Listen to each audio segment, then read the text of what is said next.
Good morning, everyone. I want to start with a truth we often overlook. Character is not what we say, but what we do when no one's watching. It's not in the carefully curated words, the polished resume, or the perfect social media post. True character is revealed in the small, unguarded moments of life. So if you really want to know someone, not just the version they present, but who they are at their core, just notice 5 things. All right, friends, before we dive in, let's take a quick moment for something important. If you find value in these conversations, if they challenge you, encourage you, or make you think a little differently, then go ahead and hit that like button. It's a small gesture, but it makes a big difference. And while you're at it, subscribe, because we're just getting started and I don't want you to miss what's coming next. You know that little bell icon? Tap that too. That way you'll always know when there's something new waiting for you, something that might just be exactly what you needed to hear that day. And finally, if this message resonates with you, share it. Share it with a friend, a colleague, or someone who might need a little encouragement today, because the best conversations don't just stay with us.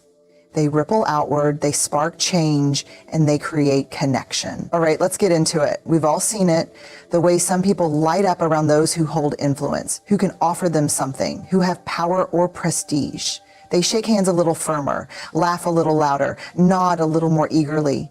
But then when the person in front of them is someone they perceive as unimportant, someone who can't advance their career, boost their reputation, or give them an advantage, the warmth fades, the eye contact disappears, and the tone. But here's the truth. How someone treats those who can't do anything for them tells you everything about their character. It's easy to be kind when there's something to gain. It's easy to be generous when there's a return on investment. But the real test of who we are isn't in how we treat our boss, our clients, or the people we admire. It's in how we treat the waitress who refills our coffee, the cashier who rings up our groceries, the janitor who cleans our office when we've already gone home. It's in how we treat the people society often overlooks, the ones who may never be able to repay a favor or sing our praises in return. Because kindness, respect, and decency should never be transactional. And they should never be reserved for a select few. The way someone engages with those in positions of service, the way they speak to a stranger in passing, the way they acknowledge or ignore the humanity in another person, this is the rawest, most unfiltered reflection of their heart. There is something profoundly revealing about watching a person in these everyday moments. Do they say thank you with sincerity? Do they acknowledge the person behind the counter? Or do they look past them as if they are invisible? Do they treat everyone, regardless of their status, as worthy of dignity and respect? The truth is, no act of kindness is ever wasted. The way we treat others, especially those we don't need, is not just a reflection of them, but of us.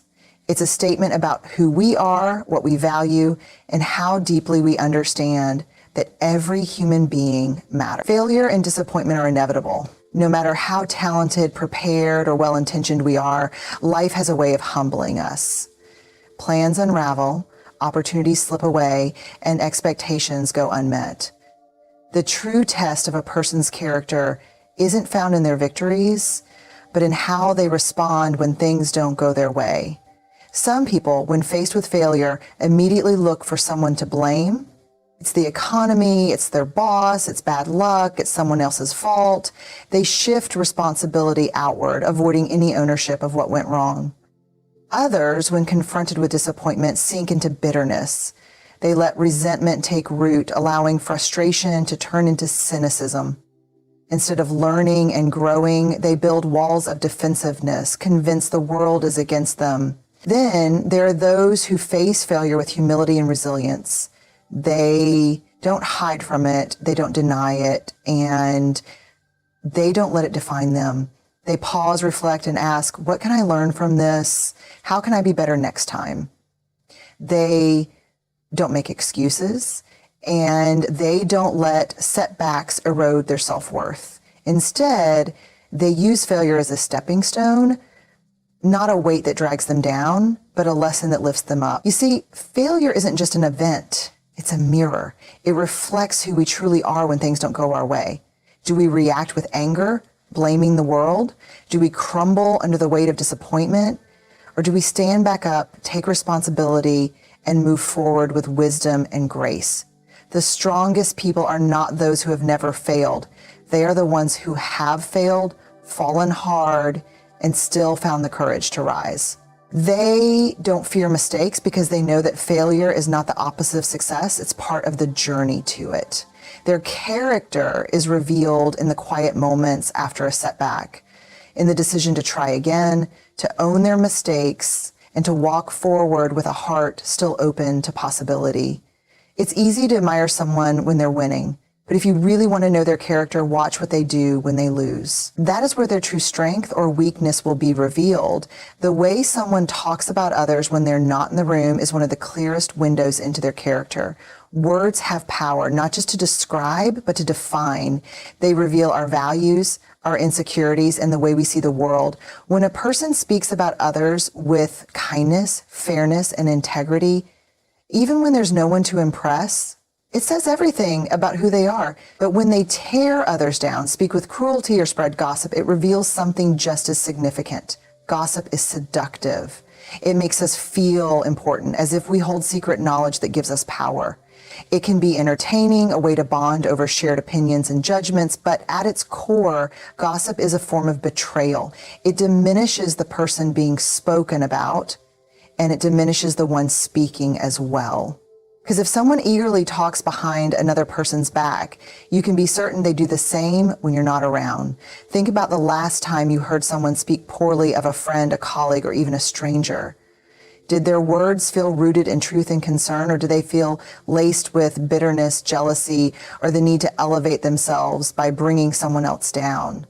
People of strong character don't engage in careless criticism. They don't feel the need to assassinate reputations to build their own. Instead, they understand that their words are a reflection of themselves, not just the people they're talking about. There is something deeply admirable about a person who protects the dignity of others, even when it would be easy to destroy it. The person who refuses to participate in gossip, who speaks with kindness even when they disagree, who chooses honesty over exaggeration and integrity over slander, that is someone you can trust. That is someone whose character stands firm, not swayed by the momentary pleasure of tearing someone else down. It's not just about avoiding negative talk. It's also about how we lift people up when they aren't around to hear it. Do we celebrate their successes? Do we acknowledge their strengths? Do we defend their name when they can't defend it themselves? Because the way we speak about others, even in private, is a reflection of our own values. A person's true nature is revealed not just in how they act, but in how they speak when they think no one is listening. And the strongest, most trustworthy people are the ones whose words remain as kind, as respectful, and as full of integrity in private as they are in public. True character is not built in public, it's revealed in private. It's not in the grand gestures or the carefully crafted moments when the world is watching. It's in the small, quiet choices we make when there is no audience, no applause, and no expectation of recognition. Many people behave well when they know they're being observed. They show kindness when it's socially expected, work hard when a boss is evaluating them, and act with integrity when the consequences of dishonesty are. But the real test of who we are happens in the moments when no one is around to see.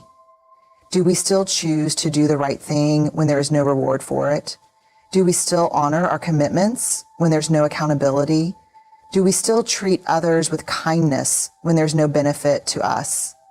Think about someone who picks up trash in a public space, not because anyone will thank them, but simply because they care. Think about the person who stays late to finish a task, not for credit or recognition, but because they believe in doing a job well.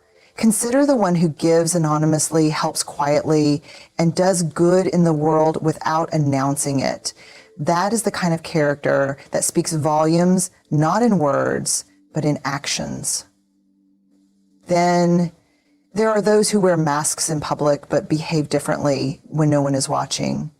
They follow the rules when someone is enforcing them, but cut corners when they believe they can get away with it. They are polite when there is something to gain, but dismissive or rude when they think no one important is paying attention. They preach honesty, but lie when it's convenient. This contrast between their public and private selves reveals more about them than anything they say. What we do in the dark always finds its way to the light. Even if no one else ever sees, we know.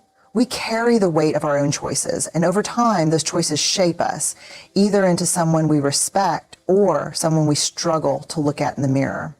The people with the strongest character don't need an audience to do the right thing. They don't need praise to be kind, and they don't need consequences to stay honest. They act with integrity because it's woven into the fabric of who they are, not just because it's expected of them. So if you want to know the truth about someone, don't just look at how they behave in front of others. Pay attention to what they do when no one is watching, because that is where their real character lives. Power doesn't change people, it reveals them. Give someone a little authority, a little influence, a little control, and you will see their true character unfold. Some will rise with humility, using their power to serve, uplift, and protect. Others will let it consume them, using it to manipulate, control, and elevate themselves at the expense of others. Power itself is not inherently good or bad.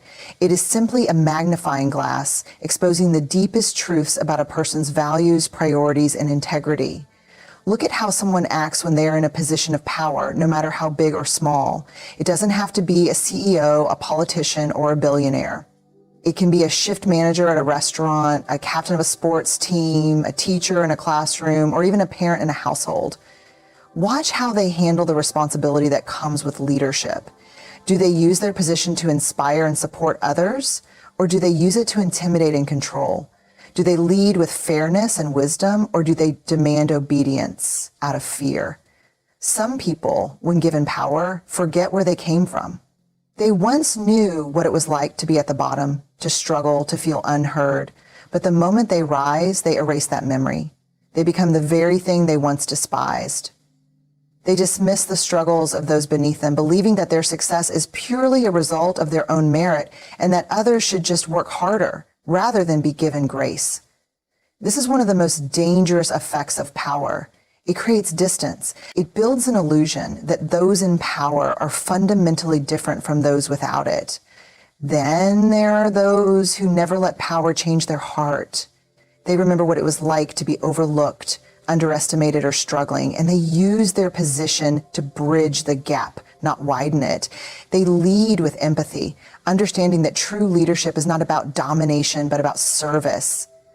They lift others up instead of pushing them down.